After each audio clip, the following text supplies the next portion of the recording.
Side खबरों के लिए सब्सक्राइब करें फ्लेम मीडिया और उसके बाद बेल आइकन को प्रेस करें ताकि सबसे पहले आपको मिले एक्सक्लूसिव खबरें।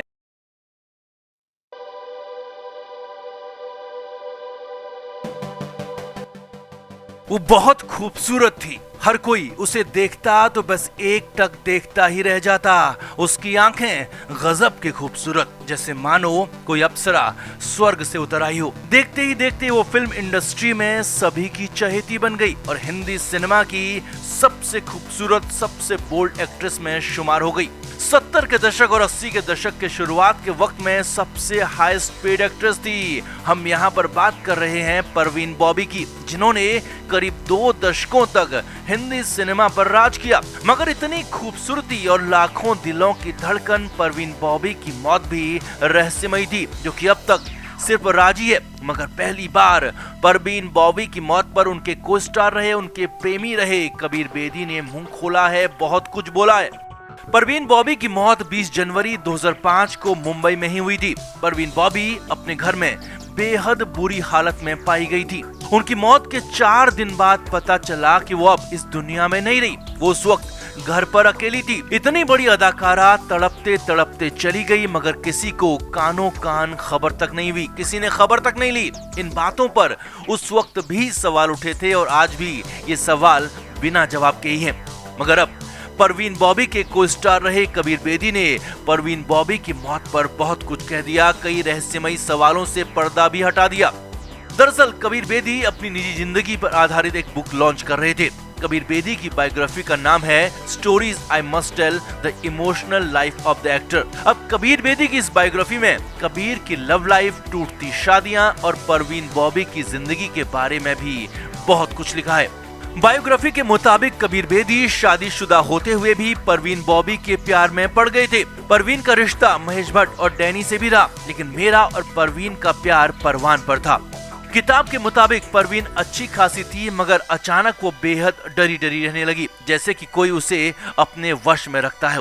उसने लोगों से मिलना जुलना बंद कर दिया था। वो पब्लिक लाइफ से गायब होती चली गई। सुनने में आता था कि परवीन ढगी हो चुकी थी, मगर जहाँ तक मैं परवीन को जानता था वो नशे से दूर थी, बहुत दूर थी और बहुत दूर रहने वाली लड़की थी। कबीर की बुक में आगे लिखा है कि महेश भट्ट से बढ़ती नजदीकियों ने मुझे और परवीन को अलग कर दिया था। इसी बीच मेरी पर्सनल लाइफ भी हिचको लिखा रही थी और मेरी शादी टूट गई थी।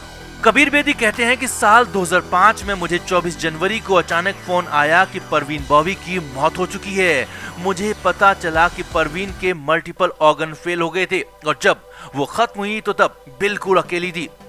कबीर ने लिखा कि जहां तक मुझे पता था महेश भट्ट उसके साथ थे, फिर कैसे परवीन अकेली रह गई। कबीर ने आगे लिखा, परवीन की मौत तो 20 जनवरी को ही हो चुकी थी, मगर निधन के 4 दिन बाद उनका शव जुहू स्थित फ्लैट में पाया गया। उनकी बॉडी देखकर मैं पूरी तरह से हिल गया था। उनके पैर में गैंग्रीन था और वो व्हीलचेयर पर थी। उनके बदन पर कपड़े नहीं थे।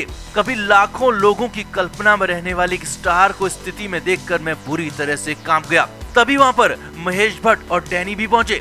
कबीर के मुताबिक महेश, डैनी और मैं उनके अंतिम संस्कार के लिए जुहू में कब्रिस्तान गए और इस्लामिक तरीके से उनका शव दफनाया गया। मगर मेरे मन में उस वक्त कई सवाल आए थे। मुझे सब नॉर्मल नहीं लग रहा था। मुझे लग रहा था कुछ तो छुपाया गया है, कुछ तो दबाया गया है। मैं चाहता था कि मैं मीडिया में जाऊं, पुलिस की भी मदद लूं, परवीन की बॉडी का पीएम करवाऊं। मगर महेश भट्ट ने इतनी जल्दी अंतिम संस्कार करवा दिया कि मुझे कुछ भी समझ नहीं आया। कबीर ने लिखा कि मुझे उस वक्त स्टेप उठाना चाहिए था, मगर मैं नहीं कर पाया, जिसका मुझे अब भी अफसोस है।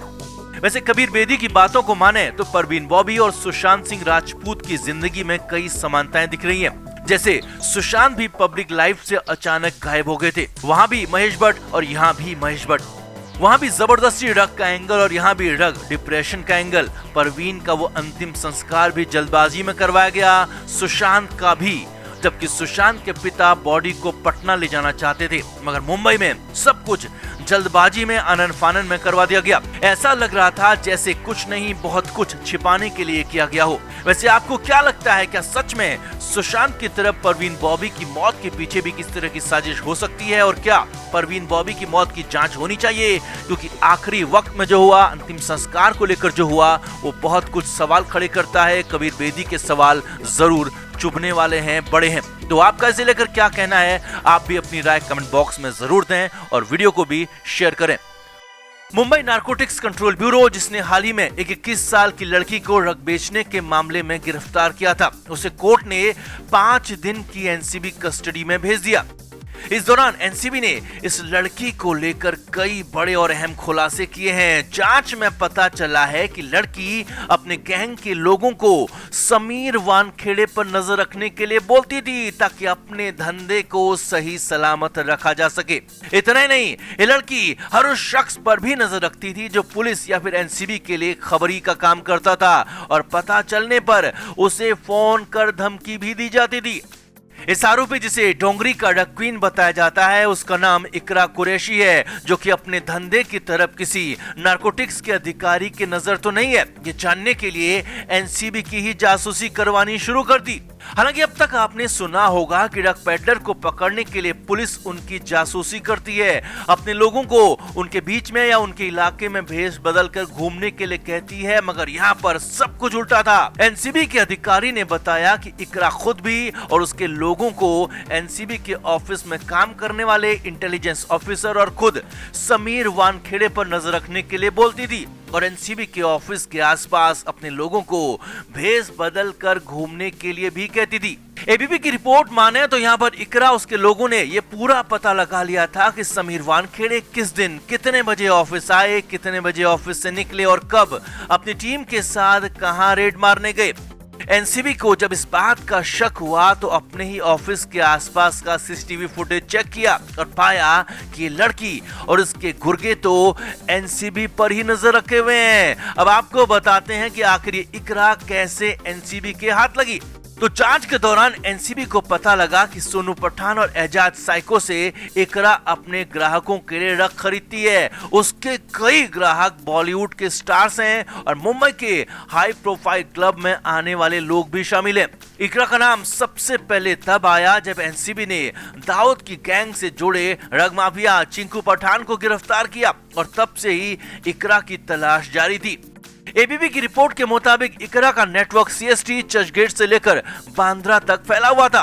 इकरा हमेशा इस बारे में ध्यान देती थी कि कोई उसकी खबर एजेंसियों को ना दे, और पता चलने पर उस खबरी को धमकी भी देती थी।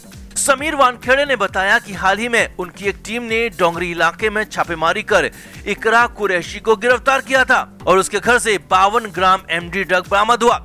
इकरा के खिलाफ एनसीबी में 2 मामले पहले से दर्ज हैं और दोनों ही मामलों में लंबे समय से वांटेड थी। एनसीबी के अधिकारियों ने बताया कि इकरा कुरैशी ड्रग बेचने के लिए बड़ा ही शातिर तरीका इस्तेमाल करती थी, ताकि उसे कोई पकड़ ना सके। इकरा इस कारोबार को चलाने के लिए इंस्टाग्राम के प्लेटफॉर्म का इस्तेमाल करती थी। जी हाँ, इंस्टाग्राम का इस्तेमाल यहाँ पर ड्रग को खरीद बेचने के लिए किया जा रहा था, जहाँ पर वो नए ग्राहकों से संपर्क करती, उनकी मांग भी पूरी करती थी। इस लड़की ने बाकायदा 5 से 6 महिलाओं को ड्रग सप्लाई करने के लिए हायर किया था, और एक बार ऑर्डर मिलने के बाद ड्रग डिलीवरी के लिए इन लोगों को भेजा जाता था। इतना नहीं, महज 21 साल की लड़की इकरा को पता है कि उस पर मोबाइल फोन से नजर रखी जा सकती है। ऐसे में वो एक डिलीवरी के लिए एक फोन का इस्तेमाल करती थी। जी हाँ, ये बहुत हैरानी भरी बात है कि एक डिलीवरी के लिए एक फोन का इस्तेमाल करना और उसकी समझ भी होना, वो भी सिर्फ 21 साल में। आप अंदाजा लगा सकते हैं कि लड़की कितनी शातिर है और उसके आका कितनी पहुंच वाले होंगे। जो लड़की एनसीबी अधिकारी समीर वानखेड़े की जासूसी करा सकती है, मतलब वो किसी की भी जासूसी करवा सकती है। अब सवाल तो ये भी उठ रहा है कि कहीं सुशांत सिंह राजपूत की भी जासूसी तो नहीं करवाई गई।